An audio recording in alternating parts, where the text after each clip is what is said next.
Hello everyone, vidonko.com ওয়েবসাইটে তোমাদের সবাইকে স্বাগত জানাই। আমি সৌরভ দে, তোমাদের ম্যাথ টিউটর। এখানে দেখো, আমাদের এখানে যে প্রশ্নটি বলা আছে যে প্রমাণ করো n সংখ্যক জিনিসের সবগুলি একত্রে নিয়ে বিন্যাস সংখ্যার যতগুলিতে নির্দিষ্ট m সংখ্যক বস্তু কখনো পাশাপাশি না থাকে তার সংখ্যা হবে। এই অংশটা আমাদের দেওয়া আছে, ঠিক আছে? তো দেখো, এটা আমরা কিভাবে প্রমাণ করব। প্রথমে তো দেখো, আমাদের মোট n সংখ্যক জিনিস রয়েছে। তো n সংখ্যক জিনিস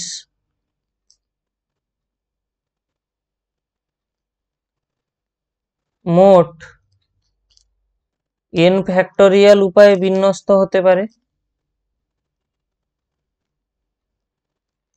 তাহলে আমরা n সংখ্যক জিনিসকে একসাথে বিন্যস্ত করলে যেটা পাবো সেটা হলো মোট n ফ্যাক্টোরিয়াল সংখ্যক উপায়, ঠিক আছে? এবারে n সংখ্যক জিনিস থেকে আমরা কি করছি, m সংখ্যক জিনিসকে নির্দিষ্ট m সংখ্যক বস্তুকে আলাদা করে নিচ্ছি।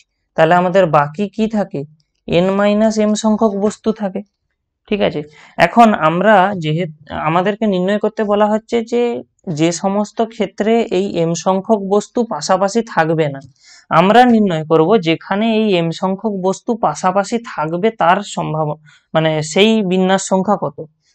তো m সংখ্যক বস্তু যেহেতু পাশাপাশি থাকছে, সেই m সংখ্যক বস্তুর জায়গায় আমরা একে একটি বস্তু হিসাবে কল্পনা করতে পারি। আমরা m সংখ্যক বস্তুকে একটি বস্তু হিসাবে কল্পনা করছি। তাহলে আমাদের এখন মোট বস্তু সংখ্যা কত, m সংখ্যক বস্তুকে একটি বস্তু হিসাবে কল্পনা করলে মোট বস্তু এখন কটা রয়েছে, n মাইনাস m সংখ্যক পৃথক বস্তু ছিল আগে, এবং তার সাথে m সংখ্যক বস্তুকে একটা কল্পনা করার জন্য আমাদের এখন মোট বস্তু রয়েছে n minus m plus one.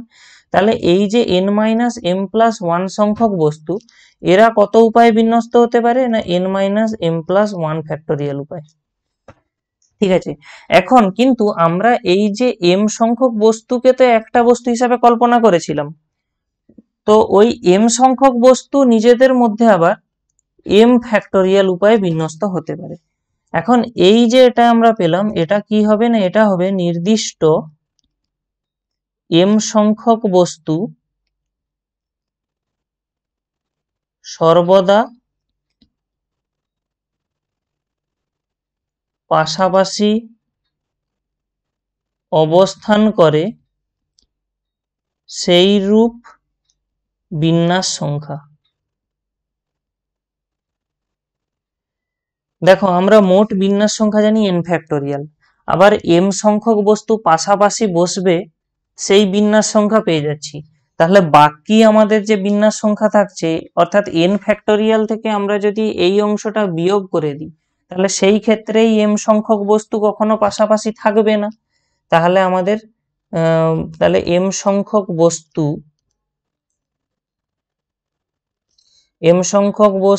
কখনো পাশাপাশি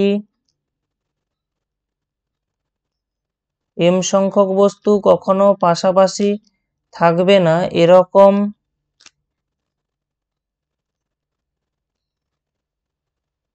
বিন্যাস সংখ্যা আমরা কি পেয়ে যাব না, n factorial minus m factorial into n minus m plus one factorial. এটাই অ্যাকচুয়ালি আমাদেরকে দেখো প্রশ্নে প্রমাণ করতে দেওয়া হয়েছিল, এটা প্রমাণিত হলো। vidonko.com ওয়েবসাইটে ম্যাথস দেখার জন্য অসংখ্য ধন্যবাদ জানাই। এরকমই নানা প্রশ্ন এবং তাদের সমাধানের জন্য আমাদের ওয়েবসাইটটি ভিজিট করো।